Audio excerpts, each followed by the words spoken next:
मैं हाइड्रो का इंस्पेक्शन कर रहा हूँ, प्रेशर लड़का शटडाउन में एज अ क्यूएक्यूसी इंस्पेक्टर लगा, और वो भी एशिया की सबसे बड़ी रिफाइनरी है Jamnagar oil and gas refinery में क्यूएक्यूसी इंस्पेक्टर में वो बंदा 6 महीना भी काम करेगा ना तो उसका 3 साल एक्सपीरियंस गिना जाएगा।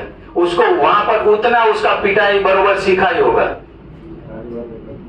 उसको जॉब कहां से मिला? दीपेश सर ने यहाँ पर पोस्ट डाला, शटडाउन में जामनगर रिलायंस में ऑयल एंड गैस रिफाइनरी में क्यूएक्यूसी इंस्पेक्टर चाहिए 6 महीने के लिए। हमारा शटडाउन 6 महीना चलने वाला है। वो 6 महीना 12-12 घंटा ऐसी मेहनत करेगा तो उसका जितना भी पास्ट का एक्सपीरियंस है ना वो कहीं पर भी फ्लुएंटली बोल सकता है।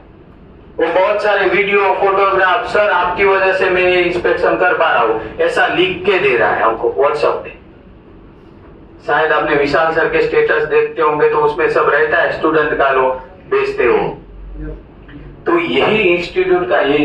अब देखो, कोई भी हमको नॉलेज कितनी भी उम्र हो, नॉलेज पाना है तो हमारे में विनम्रता होनी चाहिए। क्या होना चाहिए? विनम्रता, पोलाइटनेस। विनम्रता होगा तभी हम दिमाग में घुसा पाएंगे, नहीं तो ऊपर से जाएगा। हम ऐसा टाइट करके मेरे को सब आता है, मुझे सिखाने वाला कौन है, तो ऐसा होता नहीं है। क्यूसी में हमारे पास वो सर का 29 ईयर का वेल्डिंग में एक्सपीरियंस है। कितने ईयर का? 29 ईयर का एक्सपीरियंस है। वो खुद लोगों को ट्रेन कर रहे हैं, फिर भी आज क्यूएक्यूसी करने के लिए 20 दिन कंप्लीट यहाँ पर है।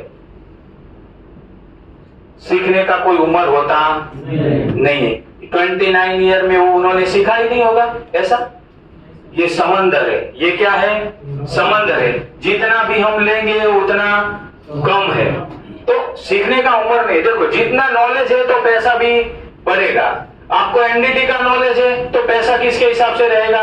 एनडीटी टेक्नीशियन के हिसाब से। आपको क्यूएक्यूसी का नॉलेज है तो आपको एनडीटी प्लस क्यूएक्यूसी, मतलब क्या हुआ? आपका नॉलेज बढ़ा तो आपका सैलरी क्या होना चाहिए? बढ़ना चाहिए, होना चाहिए।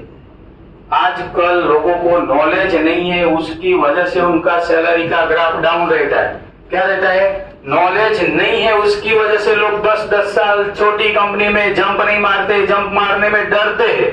लिटरली यहाँ पर लोग जो क्यूसी में आते हैं जॉब छोड़ के आते हैं। कितने लोग हैं जिन्होंने जॉब छोड़ा हुआ है सर क्यूसी में?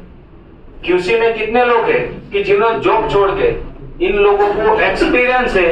ये कोई पागल थोड़ी है कि 30-35 हजार का जॉब छोड़ के यहाँ पर क्यूसी करने के लिए आए हैं। आप लोगों के पास टाइम है, तो जो टाइम आपके पास है तो उसका यूज कर लो।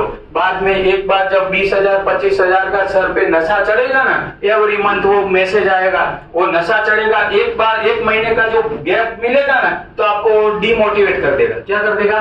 डिमोटिवेट। सैलरी आपका एक बार जब शुरू होगा ना तो 20,000 1 महीना गैप पड़ गया ना, अब क्यूएक्यूसी करने के लिए आए, चलो काम किया, क्यूएक्यूसी करने के लिए आए, 20,000 का आपका सैलरी है, 1 महीना आपका सैलरी नहीं आया तो तीसरे महीने आपको थोड़ा शॉर्टेज होगा, क्योंकि ईएमआई, घर चलाना, सबके बीवी बच्चे भाई बहन सब रहता है। तो ये सब भी ध्यान रखना है। आगे बढ़ने के लिए फैमिली को भी साथ में लेना है। मैं अकेले आगे बढ़ गया तो चलेगा नहीं। कितना भी पैसा है, करोड़पति हम हैं, लेकिन हमारी माँ नहीं है, बाप नहीं है, बीबी नहीं है और बच्चे नहीं है, तो वो पैसे को करने का क्या करने का? कौन खाएगा? सही है ना? तो सबको साथ में लेके चलना है, सबको साथ में लेके आगे बढ़ना है। अकेले जिंदगी में आगे बढ़ना नहीं है। ये मुस्कान कब आएगी? जब हम नौकरी से थक के लौट के घर पे आएंगे और बच्ची हमारी दौड़ की, बीवी दौड़ के आएगी, लाओ मैं आपका केला ले लेता हूँ, तब ये मुस्कान आएगी। बाकी मुस्कान आएगी नहीं। हम रहते हैं ना, सब लोग जॉब करते हैं, उसको पता है एक रूम में 5-5 लोग दरवाजा खोलेंगे तो वो थक के जैसे सीधा बेड पे सो जाएंगे। अकेले रहते हैं वो। गल्फ में बहुत सारे लोग, फैमिली का वैल्यू पता चलता है कि फैमिली क्या है। बहुत सारे लोग ऐसे हैं कि 1.5 लाख सैलरी है गल्फ में, लेकिन अभी हमको कॉल करते हैं, सर इंडिया में 50,000 भी मिलेगा ना तो मैं आ जाऊंगा, क्योंकि मेरी माँ वहां पर है, थोड़ी बीमार रहती है, बाप वहां पर है, बीमार रहता है, मैं यहाँ अकेला हूँ, मुझे 1.5 लाख नहीं चाहिए, अब 50,000 का सेटिंग करवा देना। जिंदगी में पैसा ही कुछ मायने रखता नहीं है। पैसे के अलावा भी हमारे पास सब कुछ होना चाहिए। तो ये इंस्टीट्यूट हम, आप अभी देखो इतने सारे लोग हैं, इसमें से 2 लोगों के भी दिमाग में ऐसा घुस गया ना कि फैमिली को भी संभालना है, तो हमारा यहाँ स्टेज पे आना सफल हो जाएगा। क्या हो जाएगा? सफल हो जाएगा। तो ये सब चीज भी ध्यान रखना है। विनम्रता ध्यान रखना है, आराम से हमको नॉलेज लेना है। ऐसा नहीं है कि वो सामने वाले को ठोक के नॉलेज लेना है, ऐसे नॉलेज पाया जाता नहीं है। हमारा जो शास्त्र पुराणों है वो क्या बोल रहा है? विनम्रता से हमको नॉलेज लेना है। द्रोणाचार्य का अंगूठा वो काट के दे दिया था, पता है ना सामने वाले को। नॉलेज क्या है? नॉलेज की वजह से जो हमको गाइड करता है, हमारा सैलरी 10,000 से 15,000 रुपए पहुंचाता है, उसके सामने हम ऐसा छाती खोल के खड़े रहेंगे तो ये हमारा नॉलेज क्या है? 0 नॉलेज है।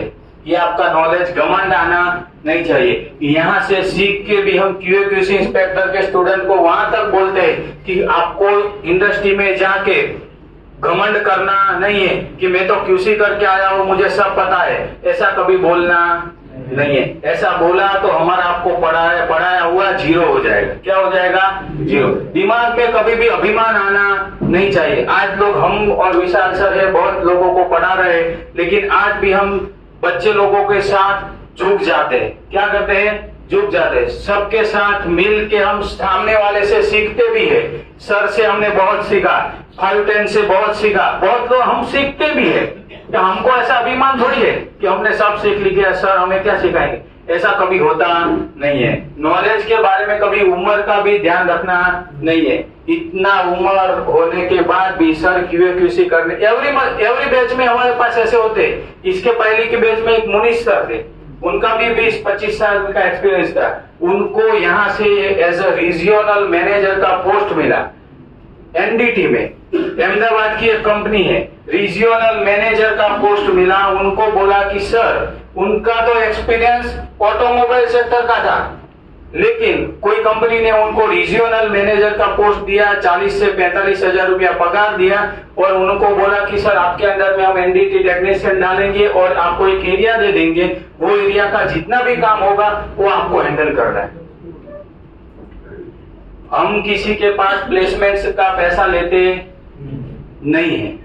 तो सबको ये याद रखना है, हम QA/QC में सर्टिफिकेट का पैसा लेते नहीं है। हम जो पैसा लेते हैं सिर्फ ट्रेनिंग और 18 दिन यहाँ पर रहने का, वही पैसा लेते हैं, बाकी सर्टिफिकेट का पैसा नहीं।